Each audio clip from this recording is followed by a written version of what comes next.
Bismillahirrahmanirrahim. Informasi untuk mengingat seluruh para murid dan santri untuk menyambut acara atau ibadah ritual di bulan Ruah, biar mendapatkan pembelajaran yang tepat, hasilnya sangat baik, dijelaskan guru pada kesempatan ini. Sugeng rayu para santri untuk dipahami dari penjelasan yang pokok.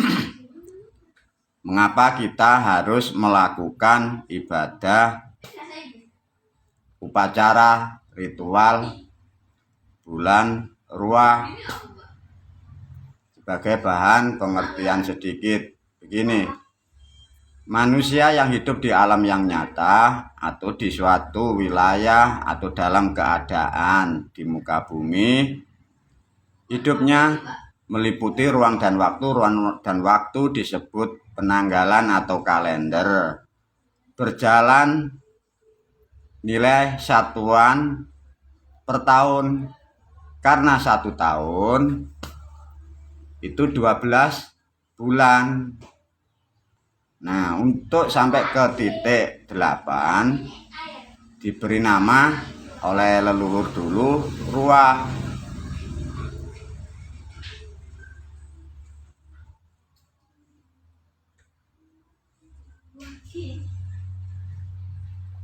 Nah, dari perjalanan ke bulan itu, di bulan itu mempunyai makna ruah itu ruah-ruah, artinya tidak baik. Artinya bulan ini untuk membuat rumah, untuk pernikahan, untuk aktivitas tentang harta tidak baik. Nanti dikhawatirkan mempunyai sifat yang membentuk tujuan jadi ruah-ruah, artinya compang-camping.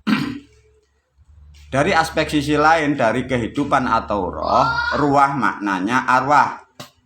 Makanya secara metafisika, secara rotasi alam, di bulan Ruah selama 1 bulan penuh, alam gaib, alam roh dengan manusia itu terbuka. Tatkala alam sudah menyediakan waktu itu, sebagai manusia berkewajiban atau ada momen waktu yang tepat untuk mengenang jasa-jasa beliau. Nah, itu inti dan penting. Nah, dari acara itu harus tepat apa yang dimaksud dari ritual ibadah atau upacara itu. Satu, seperti kemarin-kemarin, berhubung waktunya 1 bulan penuh, ambillah mulai tanggal 1 Ruah. 1 Ruah kemarin jatuh pada tanggal 6 bulan Maret. Nah,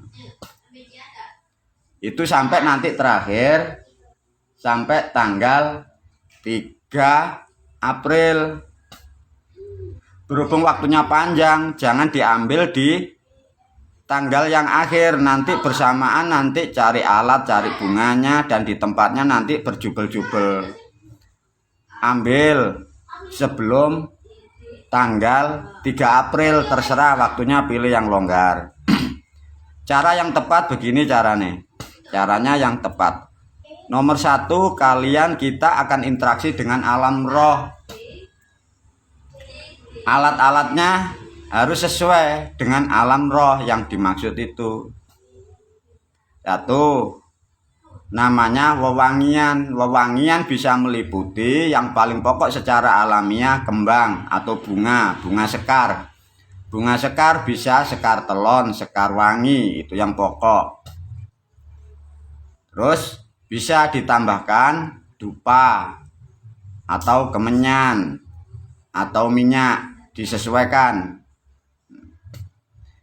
Terus ada sesuatu di tambahan, di lain wewangian ada simbol, namanya apem, orang Jawa bilangnya begitu. Dan ditambahi simbol buahnya pisang. Itu yang pokok. Pisang yang sangat baik sebenarnya pisang hijau, tapi bisa juga pisang raja. Bila untuk mencapai kesempurnaan atau yang dikirim di alam gaib itu arwah jumlah banyak, artinya pisang bisa dipakai 3. Seperti apa yang diajarkan guru, pisang sobo merah putih boleh 2, pisang hijau atau pisang kepok ditambah pisang raja. Kalau yang dikirimi doa itu jumlah di alam gaibnya di sana itu banyak. Nah, alat-alat itu yang di rumah tidak sama dengan yang dibawa di makam. Satu yang di rumah tadi, di rumah harus paling tidak minimal ya ada apem, jumlah bisa 5, bisa 7, bisa lebih, bebas. Setelah apem ada, minimal ada 1 cengkeh. Kalau tidak bisa memenuhi 3 cengkeh pisang tadi, ambil pisang hijau atau pisang Ambon. Itu intinya. Jangan lupa air bening atau air putih. Syukur-syukur kalau mau nambahi kopi, syukur lagi kalau mau nambahi rokok. Kalau sudah ada rokok di tempat sesaji, jangan lupa disediakan sekalian korek. Setelah di rumah diberi itu, ditambahi lagi, jangan lupa bunga, bisa bunga wangi, sekar wangi atau sekar telon, bisa ditambahi cok bakal, ukur sesuai kemampuan dan keadaan ekonomi. Itu disediakan di rumah dulu, nah, baru datang ke makam. Nah, di makam juga bawa sekar, bisa bawa dupa. Satu contoh yang di makam itu ada saudara-saudara almarhum nenek moyang kita, buyut-buyut kita yang meninggal. Satu contoh, ada lebih lah dari 4, bisa 6, 7, 8, 9. Nah, cara yang tepat yang baik, duduk yang paling dekat dari keturunan. Satu contoh, bila ada seorang yang meninggal di dunia itu bapak atau ibu, tempat untuk berdoa di situ yang baik atau yang tepat. Bisa juga diambil yang paling tertua, itu juga bisa. Nah, setelah duduk, alat-alat bunga yang di makam, bukan bunganya di rumah, itu ditaruh. Lah baru nanti dibacakan doa atau kalimat-kalimat tertentu. Lah berhubung kalau yang di makam jumlahnya banyak, satu contoh, yang di makam, yang di tanah kubur, di tempat pemakaman 8 orang, seharusnya yang tepat itu 8 bungkus atau 8 takir. Karena alat dan benda juga ekonominya tidak cukup atau kurang, bisa 1 takir sekar bunga atau sekar kirim, 1 takir, sediakan dengan dupa sesuai jumlah sanak saudara yang meninggal. Kalau yang meninggal 8, sediakan dupa 8. Kalau 10, sediakan 10. Itu caranya begitu. Setelah dibakar, didoain, selesai. Sekar ditaruh di situ bisa. Nah, setiap 1 setik atau 1 dupa ditaruh per 1 makam yang telah dikirimi doa tadi. Itu lebih efektif, sudah tepat, sudah mengena. Kalau dengan bunga, satu contoh, beli bunga 1 takir tapi jumlahnya banyak. Setelah didoain, dibagi per biji 1-1 sampai cukup. Nah, itu caranya begitu.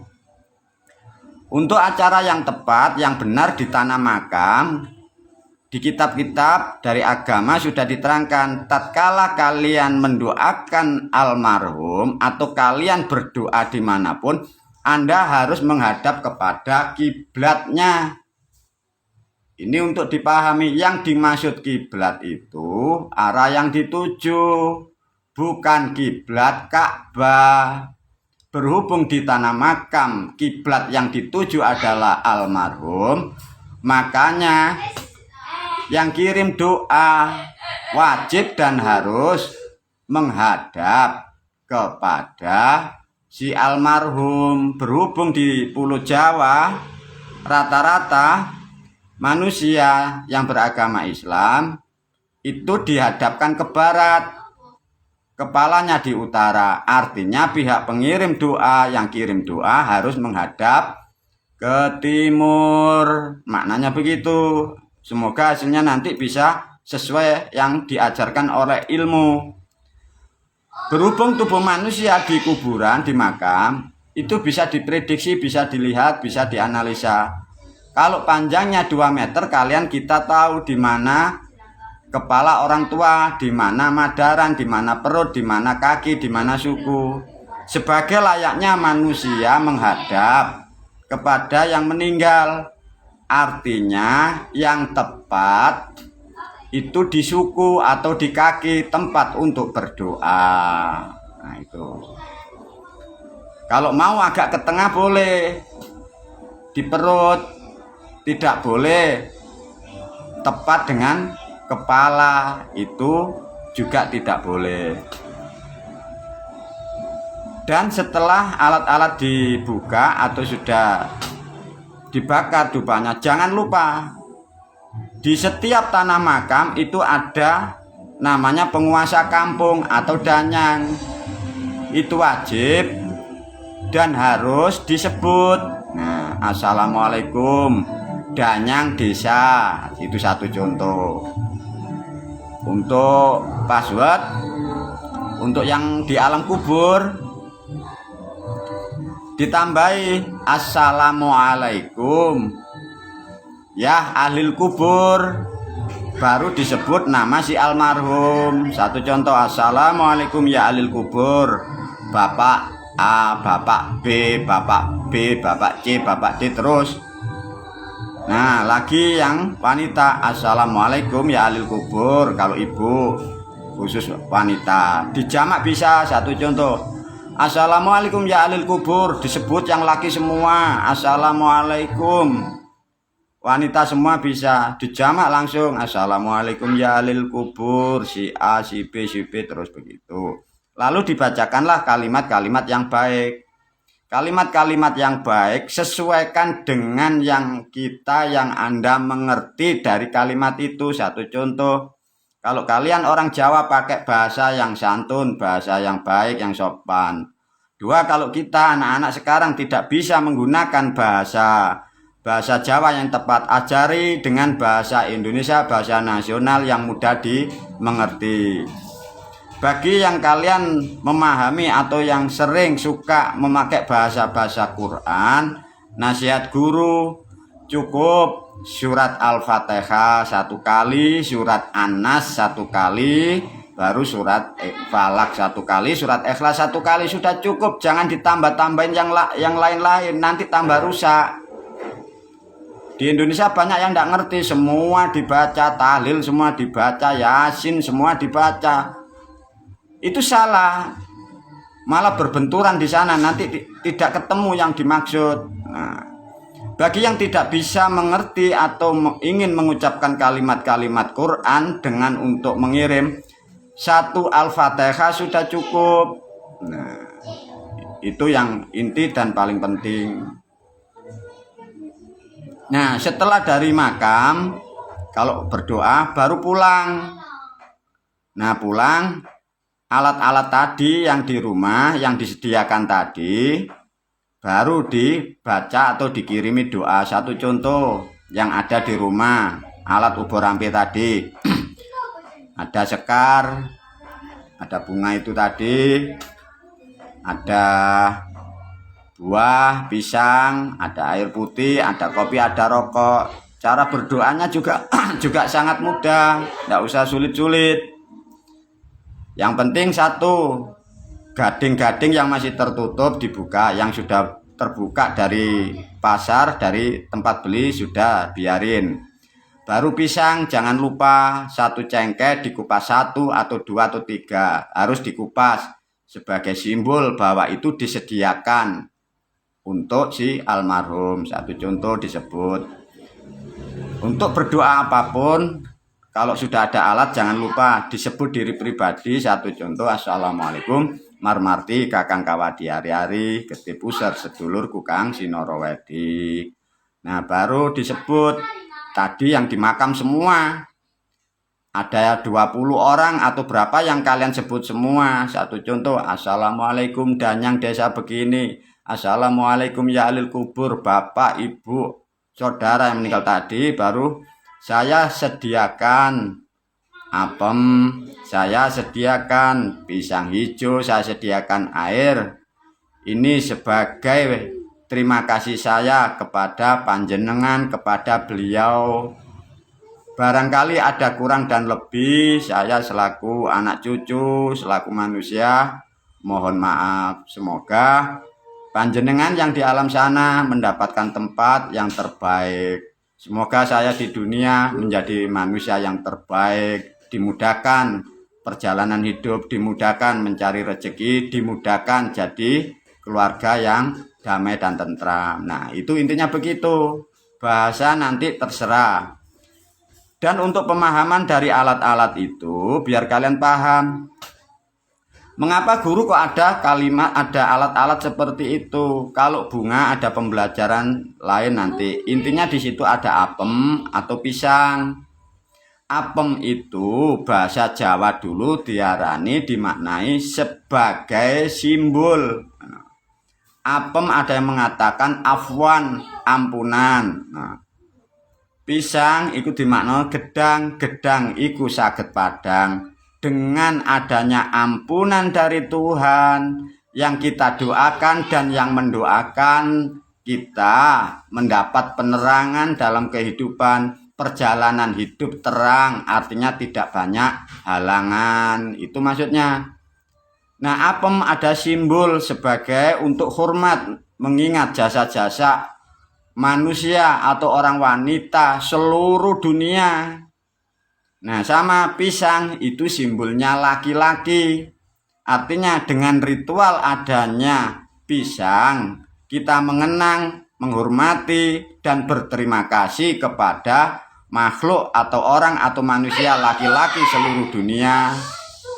Contohnya terima kasih atas nama bapak, kakek, buyut, laki-laki diwakili dari simbol pisang itu.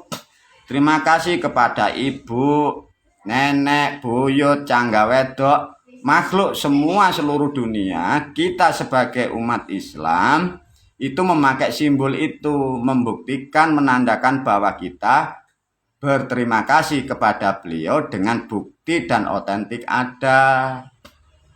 Demikian sedikit ulasan agar lebih mengerti, agar lebih paham dan untuk dijalankan. Terima kasih. Wabillahi taufiq wal hidayah waridho wal inayah. Assalamualaikum warahmatullahi wabarakatuh.